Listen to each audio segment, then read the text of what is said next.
గత 2 రోజులుగా మాజీ MLA Chevireddy Bhaskar Reddy diversion politics చేస్తూ ఎమ్మెల్యే పులివర్తి నానిపై బురద జల్లే కుట్రలు పన్నుతున్నారని టీడీపీ సీనియర్ నాయకులు కుమార్ రాజారెడ్డి, మండల పార్టీ అధ్యక్షుడు పలినేని సుబ్రహ్మణ్యం నాయుడు, మాజీ మార్కెటింగ్ కమిటీ అధ్యక్షుడు ముడిపల్లి సురేష్ రెడ్డి, ఉపాధ్యక్షుడు గౌస్ బాషా బాలకృష్ణ ఆరోపిస్తున్నారు.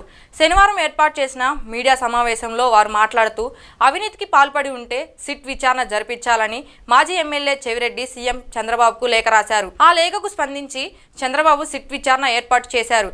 ఇంతలోనే సిట్ బృందంలో నాని బంధువులు ఉన్నారని చెవిరెడ్డి ఆరోపించడం శోచనీయం, దౌర్భాగ్యమన్నారు.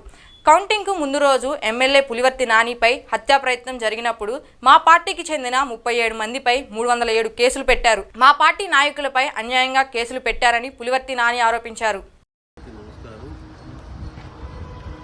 గత 2-3 రోజులుగా చంద్రగిరి నియోజకవర్గంలో జరిగే గౌరవ మాజీ శాసనసభ్యులు చెవిరెడ్డి భాస్కర్ రెడ్డి గారు ప్రెస్ మీట్ పెట్టడం, ఇటు చంద్రగిరి ప్రజలను అలాగే చంద్రగిరిలో పనిచేసే అధికారులను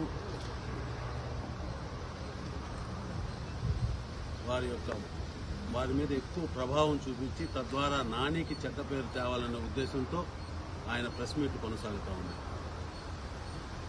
వారికి నేను చెప్పేది ఏమంటే, ఈరోజు వారు సిట్ విచారణ గురించి మాట్లాడుతూ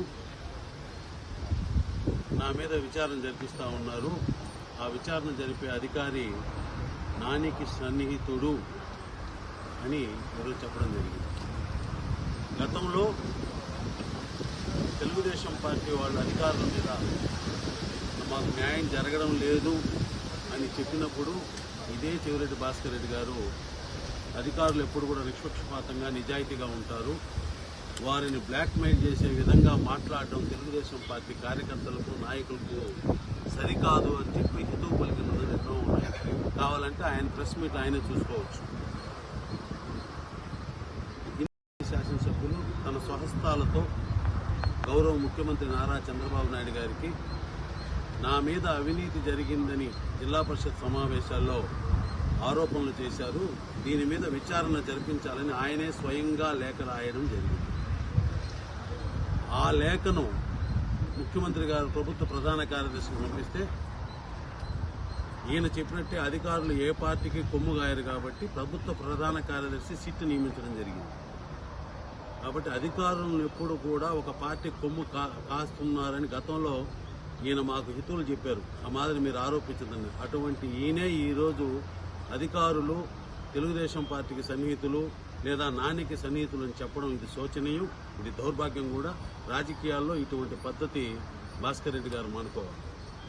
ఎందుకంటే విచారణ జరిపించమని నాని గారు కానీ లేఖ రాసి ఉంటే ఆయన అప్పుడు కావాలంటే ప్రెస్ మీట్ పెట్టి నా మీద అన్యాయంగా జరుపుతున్నారనో లేదా దౌర్జన్యంగా విచారణ జరుపుతున్నారని చెప్తే బాగుంటుందేమో, కానీ ఆయన స్వహస్తాలతో గౌరవ ముఖ్యమంత్రికి రాసి 1కి 2 తూర్లు పాత్రికేయుల సమావేశంలో నేను ఎలాంటి తప్పు చేయలేదు, ఎలాంటి అవినీతి చేయలేదు, అభివృద్ధి తప్ప నేను ఎక్కడైనా అవినీతి చేసి ఉంటే మీరు విచారణ నిర్భయంగా జరిపించుకోవచ్చు. ఆయన రాసేది కాదు, నేనే రాస్తున్నాను ముఖ్యమంత్రి గారు రాసి అంత గంభీరంగా మాటలు పలికిన భాస్కర్ రెడ్డి గారు మరి ఎందుకు ఈరోజు భయపడా లేకపోతే అధికారం కోల్పోయారనే ఫ్రస్ట్రేషన్లో మాట్లాడుతున్నారు మాకైతే అర్థం కావడం.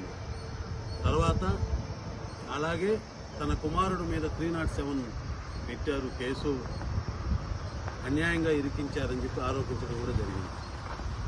నేను ఒకటే భాస్కర్ రెడ్డి గారికి చెప్తున్నాను, భాస్కర్ రెడ్డి గారు మీరు ఎన్నికలైన తర్వాత చంద్రగిరి మండలంలో జరిగిన అల్లర్లు జరిగినప్పుడు అప్పుడు అధికారులు మా దాదాపు 37 మంది మీద ఊరికి చూచేదానికి వెళ్ళిన వాళ్ళందరి మీద కూడా 307 కేసులు పెట్టడం జరిగింది. భాస్కర్ రెడ్డి గారు డైవర్షన్ పాలిటిక్స్ చేస్తున్నాడు. నాని గారు ఎమ్మెల్యే అయిన తర్వాత నుంచి, ఎమ్మెల్యే అయిన తక్షణం నుంచి చంద్రగిరి నియోజకవర్గంలో అభివృద్ధి, అన్ని మండలాల్లో అభివృద్ధి పనుల మీద దృష్టి కేంద్రీకరించి అభివృద్ధి పనులు ప్రారంభిస్తున్నాడు.